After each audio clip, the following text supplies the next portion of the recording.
As a foot and ankle specialist, I've tested hundreds of shoes and treated thousands of patients with aching and sore feet after walking and standing all day. I've got over 10 years of experience in treating patients, and today I'm going to talk you through the top 5 shoes for walking and standing all day.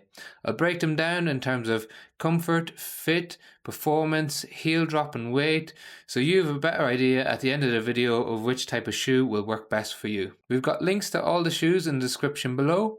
If you purchase via the links, it helps fund the channel without affecting the price that you pay. We purchase all of these shoes independently, so even liking, sharing, subscribing the video really makes a big difference to us. The first shoe that we're going to start with is the Brooks Glycerin Max.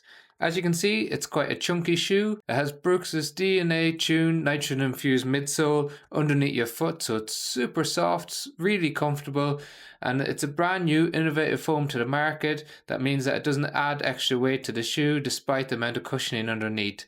So if you're looking for a shoe that feels ultra soft and ultra comfortable when you walk in it, this can be an excellent option for you. It has a 6mm drop from the back to the front of the shoe, so we consider a low drop shoe. This creates an even distribution of pressure across your foot when you're standing for long periods of time, and when you're walking, it has a nice late forefoot rocker which helps with the propulsion phase of the gait cycle.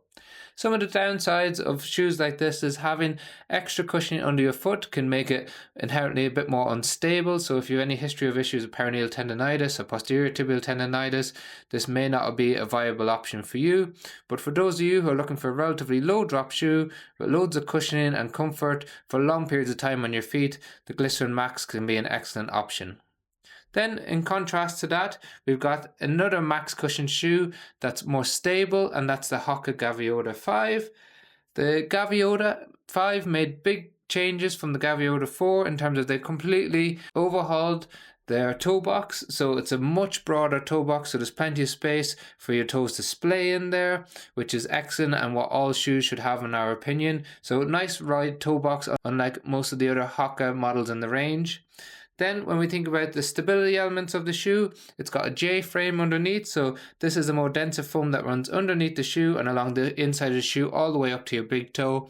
This is harder to compress, so it helps control pronation forces as you move inward, so it reduces how much your foot can move inward, trying to push it back out again. It has a nice, soft, comfortable midsole underneath, so again, similar to the Glycerin Max, you sink into it a little bit more, but the J-frame, the broad base of support, and some sidewalls on the inner and outer aspect of the shoe make it more of a max stability shoe rather than the neutral shoe that you get in the Glycerin Max. So if you're looking for a really soft, comfortable Maxc cushion shoe with elements of stability, then the Gaviota 5 can be an excellent option for you. Some of the downsides of this shoe is that it's a little bit heavy, a little bit clunkier than what you get in some of the other shoes that we'll talk about.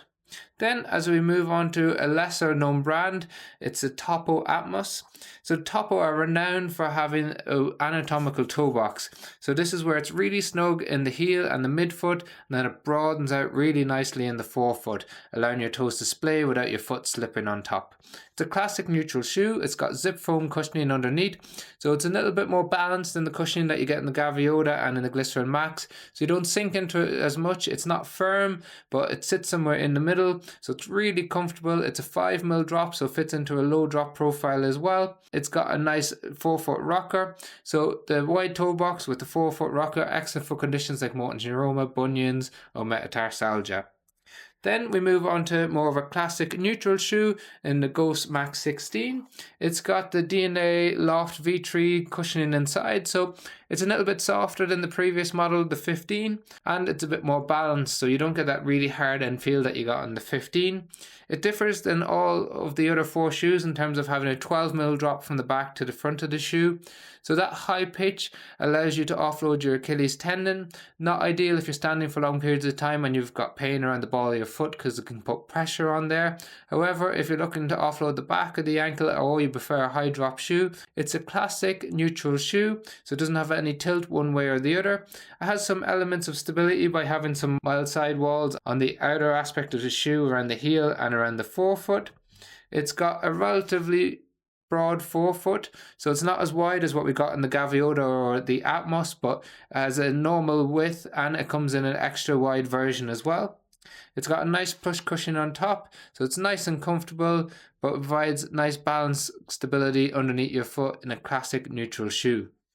Then finally, we have a moderate stability shoe that's a little bit firmer on the foot than what you get in the Gaviota, and that's the Asics GT-2000 version 13.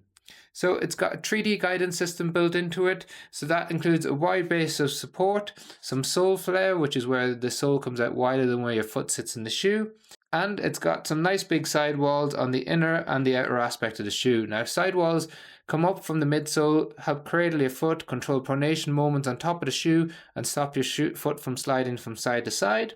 The cushioning is the firmest of all 5 shoes, so you sink into it a little bit, but there's a firm end feel. So those of you who don't like too soft of a shoe and want a little bit of extra stability, the GT2000 version 13 can be an excellent option for you.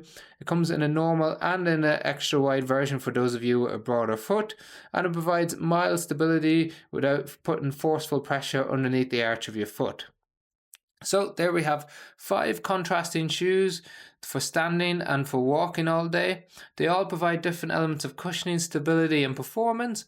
However, if you have any questions on them, do leave it in the comment section below, or on any other shoes that you have queries over. I'm sure that we've tested it before.